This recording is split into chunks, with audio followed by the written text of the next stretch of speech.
Reached the point in this night where we all get to see the groom wiggle in his chair, grab that tablecloth with anxiety and fear in his eyes.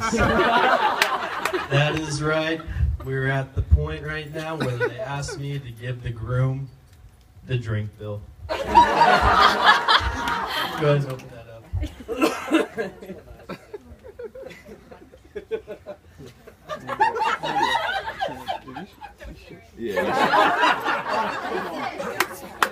No, you really don't want to see. So I know everybody probably feels as happy and as blessed as I do to be here. I might feel maybe just a little bit more given the complications with my invitation status a little while ago. But aside from that, when James asked us to be both the best man for the wedding, we knew a speech would come along, and we knew he took into consideration that he would need two upstanding, humble, charming individuals. Oh. Handsome, of course, Oh. yes, to give this speech. So but humble. unfortunately, he's left with us.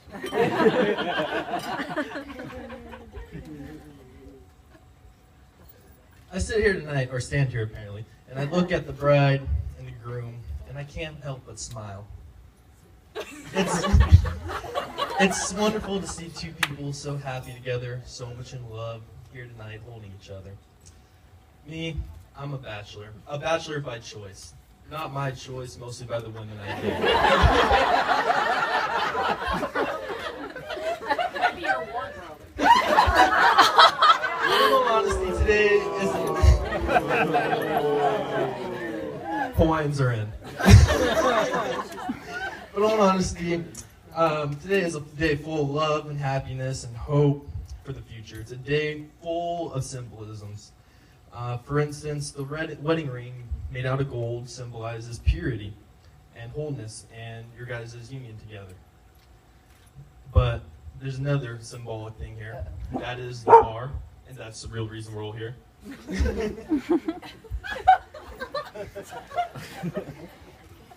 So, we figured it'd be a good idea to share some of the treasured moments we've had growing up as brothers together.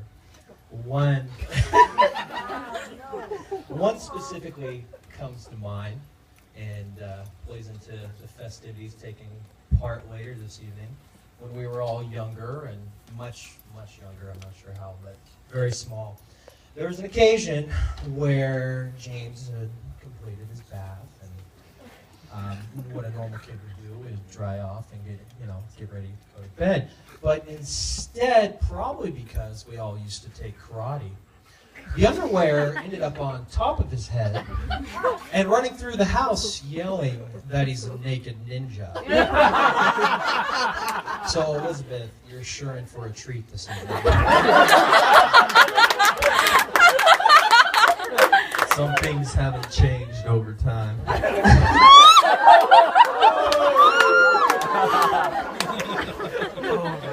So last night, our beautiful mother made a toast where she told us how excited she was to have a daughter in the family.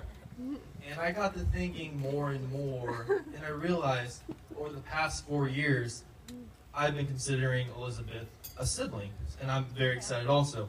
And I got to thinking about the first time Elizabeth called me her brother.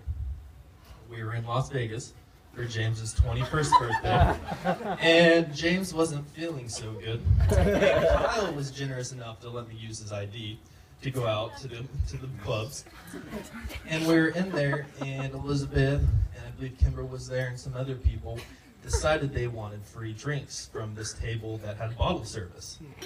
So me being the gentleman I am, I made sure to go with them to make sure the men were appropriate with them. We get up there, and instantly Elizabeth introduces herself, and she goes, "Oh, by the way, this is my gay brother, John."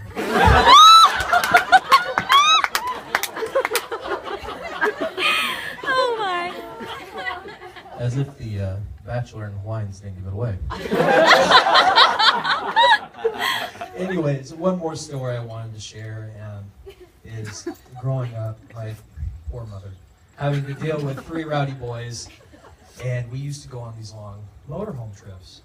And this one in particular, we were going up through Yosemite, I believe. And anyway, we tended to fight a lot, as young brothers do. And Jonathan started a fight. And I ended up ending the fight by breaking James' arm. But beside the point, the trip went on. We got wreaths set up with a cast, and the rest of the trip turned out to be okay. But it brings to light that adding a daughter to the family will hopefully bring a little more elegance to the siblings and less broken bones, hopefully. I wanted to close with one more story. It's a date these two went on in China, and it really meant a lot. It felt like there was a lot of symbolism there. Now, they were backpacking up in the mountains in China, and I'm not sure how many of you know, but it's very rare to see a wild panda. While they're on their hike, they were able to see a wild panda, and I felt like that was just symbolic of the future and the fortune and the good times you're going to have. It was almost like a fortune cookie within itself. Oh, God.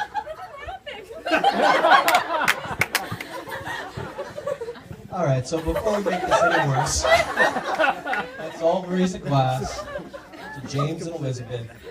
They have as much fun and prosperity, To the a panda. little less rockiness, And the panda. To Philip. And and Philip. Philip. Philip. Oh, God. To James and Elizabeth. Philip. God rest his soul. And Philip. Guys. Yeah. God rest Philip's soul. Here's to Philip.